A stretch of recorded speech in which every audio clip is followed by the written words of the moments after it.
Hi எல்லாருக்கும் வணக்கம். என்னங்க அடிக்கடி சோர்ந்து போயிடுறீங்களா? எனக்கு பலனே இல்லை, என்னால் எதுவுமே செய்ய முடியல அப்படின்னு நினைக்கிறீங்களா? இதுக்கு தாங்க வேதத்தில் ஒரு வசனம் போட்டிருக்கு. சோர்ந்து போகிறவனுக்கு அவர் பலன் கொடுக்கிறார், சத்துவம் இல்லாதவனுக்கு அவர் சத்துவத்தை பெருக பண்ணுகிறார் அப்படின்னு. ஆமாங்க. கண்டிப்பா நீங்க சோர்ந்து போற நேரத்துல உங்களுக்கு சோர்வ நீக்கி உங்களுக்கு பலன் கொடுப்பாருங்க.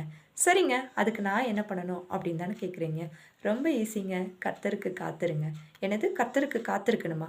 ஆமாங்க. வேதத்துல அப்படிதான் போட்டிருக்கு. கர்த்தருக்கு காத்திருக்கிறவர்களோ புது பலன் அடைந்து கழுகுகளைப் போல சட்டைகள் அடித்து எழும்புவார்கள். அவர்கள் ஓடினாலும் இளைப்படையார்கள், நடந்தாலும் சோர்ந்து போகார்கள் அப்படின்னு போட்டிருக்கு. ஸோ நீங்க ஓடினாலும் இளைப்படையக்கூடாது, நடந்தாலும் சோர்ந்து போகக்கூடாது அப்படின்னா கண்டிப்பா நீங்க கர்த்தருக்கு காத்திருக்கணுங்க.